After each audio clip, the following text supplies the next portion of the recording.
ఈనాటి మన విశ్లేషణకు స్వాగతం. ఈరోజు మనం మన పురాణాల్లోని అత్యంత స్ఫూర్తిదాయకమైన ఆసక్తికరమైన వ్యక్తిత్వాల్లో ఒకరైన దధీచి మహర్షి గురించి మాట్లాడుకోబోతున్నాం. ముఖ్యంగా ఆయన బాల్యం, జీవిత తొలినాళ్ల గురించి లోతుగా తెలుసుకుందాం. సమాజం కోసం తన సర్వస్వం త్యాగం చేసిన ఆ గొప్ప మహర్షి అసలు మూలాలు ఎంత బలమైనవో మనమిక్కడ విశ్లేషించబోతున్నాం. ఆయన అసాధారణ జీవిత ప్రయాణం ఎలా మొదలైందో చూద్దాం. సరే, ముందుగా అసలు విషయానికి వద్దాం. ఒకసారి ఈ అద్భుతమైన వైరుధ్యాన్ని గమనించండి. ఒకవైపు ఊహకు కూడా అందనంతటి అత్యున్నతమైన విశ్వజ్ఞానం, అనంతమైన శక్తి. కాని మరోవైపు చూస్తే అడవిలో ఒక చిన్న, అత్యంత సాధారణమైన కుటీరంలో జీవనం. నిజంగా ఆశ్చర్యంగా ఉంది కదూ. చరిత్రలో ఇంతటి శక్తిమంతులైన వ్యక్తులు ఇంతటి సరళమైన జీవితాన్ని ఎంచుకోవటం ముక్కున వేలేసుకునేలా చేస్తుంది. సరిగ్గా ఈ వైరుధ్యమే దధీచి మహర్షి జీవితాన్ని మరింత ప్రత్యేకంగా మారుస్తుంది. మొదటి విభాగం, గొప్ప ఋషివంశం. ఆయన విశిష్టమైన చరిత్రను, ఆ లోతైన ఆధ్యాత్మిక మూలాలను అర్థం చేసుకోవాలంటే దధీచి మహర్షి అకస్మాత్తుగా ఎక్కడ్నుండో పుట్టుకురాలేదని ముందుగా మనం గుర్తించాలి. ఇది కేవలం ఒక వ్యక్తి కథ కాదు సుమా. ఎన్నో తరాలుగా వస్తున్న ఒక గొప్ప ఋషి వంశం యొక్క ఘనమైన వారసత్వం ఇది. ఆయన పుట్టుకతోనే ఒక గొప్ప వంశంలో జన్మించారు. ఆ కుటుంబం ముందు నుంచే ప్రగాఢమైన జ్ఞానానికి, అంకిత భావంతో కూడిన ఆధ్యాత్మిక సాధనకు పెట్టింది పేరు. ఆ విధంగా ఒక అద్భుతమైన, అత్యంత బలమైన పునాది ఆయనకు బాల్యం నుండే లభించింది. ఈ అద్భుతమైన జ్ఞాన వాతావరణం ఆయన భవిష్యత్తును ఎంతగానో ప్రభావితం చేసిందని చెప్పడంలో ఎలాంటి సందేహం లేదు. రెండవ విభాగం, బాల్యంలోనే అపారమైన జ్ఞానం. ఇప్పుడు ఇక్కడ నిజంగా అత్యంత ఆసక్తికరమైన విషయం ఏమిటంటే ఆయన ప్రావీణ్యం సాధించిన రంగాలు. అవేంటో తెలుసా? వేదాలు, యోగం, తపస్సు మరియు ధ్యానం. ఆ బలమైన పునాదితో ఆయన ఎంత వేగంగా ఎదిగారో వింటే ఖచ్చితంగా ఆశ్చర్యపోతాం.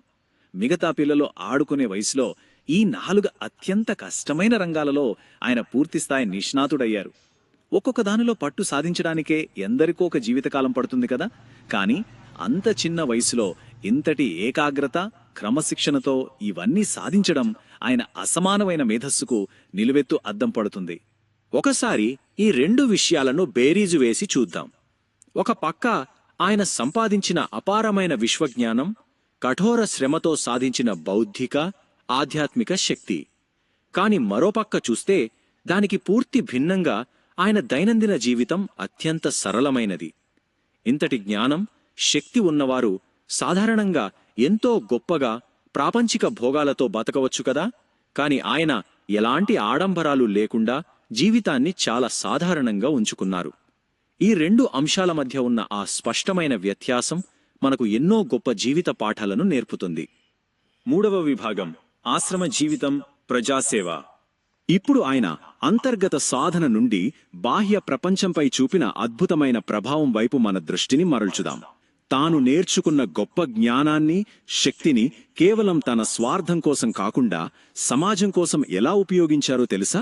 ప్రపంచంలోని సంక్లిష్టతలకు, ఎన్నో ఆకర్షణలకు ఆయన పూర్తి స్పృహతోనే దూరంగా జరిగారు. దట్టమైన అడవిలో ఒక చిన్న, ప్రశాంతమైన ఆశ్రమాన్ని నిర్మించుకున్నారు. ఈ అటవీ కుటీరం కేవలం ఆయన నివాసం కోసం మాత్రమే కాదు, సమాజానికి మేలు చేసే ఒక పవిత్రమైన సాధనా కేంద్రంగా మారిపోయింది. ఇక్కడ మనం అర్థం చేసుకోవాల్సిన అత్యంత కీలకమైన విషయం ఏమిటంటే ఆ మహర్షి రోజువారీ జీవితం మొత్తం 3 నిస్వార్థమైన, ప్రధానమైన సుగుణాల చుట్టే తిరుగుతూ ఉండేది. తన వద్దకు వచ్చే శిష్యులకు ఉన్నతమైన విద్యను బోధించడం, తన ఆధ్యాత్మిక శక్తిని పెంచుకోవడానికి నిరంతరం తపస్సు చేయడం, అలాగే కష్టాల్లో ఉన్న ప్రజలకు సహాయం చేయడం. తనకంటూ ఏదీ కోరుకోకుండా ఇతరుల కోసం జీవించడమే పరమావధిగా ఆ దినచర్య అత్యంత అందంగా, ఆదర్శవంతంగా మలచబడింది. ఇది ఇంకొక విషయాన్ని అద్భుతంగా వివరిస్తుంది. బాల్యంలో నేర్చుకున్న ప్రగాఢమైన జ్ఞానం కాలక్రమంలో ఇతరులను ఉన్నత స్థాయికి తీసుకువెళ్లే ఒక నిర్మాణాత్మకమైన, ఆచరణాత్మక జీవితంగా ఎలా వికసించిందో ఇక్కడ మనం స్పష్టంగా చూడవచ్చు. ఇదొక దానచక్రం లాంటిది అనుకోండి. మొదటి అడుగు తాను నేర్చుకున్నది ఇతరులకు విద్యాబోధన ద్వారా పంచిపెట్టడం. రెండవ అడుగు ఆ శక్తిని కోల్పోకుండా నిరంతర తపస్సుతో ఆధ్యాత్మిక సాధన కొనసాగించడం. మూడవ అడుగు ఆ సాధన ద్వారా పొందిన శక్తితో నిస్వార్థంగా ప్రజాసేవ చేయడం. ఈ 3 అంశాలు ఒకదానితో ఒకటి ఎంత అద్భుతంగా పెనవేసుకుని ఉన్నాయో కదా. ఈ అద్భుతమైన ప్రయాణం చివరకు ఒక లోతైన ప్రశ్నను మన ముందు ఉంచుతుంది. నిజమైన జ్ఞానం, ప్రావీణ్యం ఎల్లప్పుడూ ఇలాంటి నిస్వార్థమైన, అత్యంత సరళమైన సేవా జీవితానికే దారితీస్తాయా? ప్రాచీన కాలం నాటి ఆ కఠినమైన క్రమశిక్షణ, గొప్ప జ్ఞానం నేటికీ చెరగని ప్రజాసేవా ఫలాలను ఎలా అందించిందో మనం ఈ విశ్లేషణ ద్వారా చూశాం. బహుశా నిజమైన ఎదుగుదల అంటే అన్నీ సాధించిన తర్వాత అత్యంత సామాన్యుడిగా మారి సమాజానికి ఉపయోగపడటమేనేమో. ఆలోచించండి.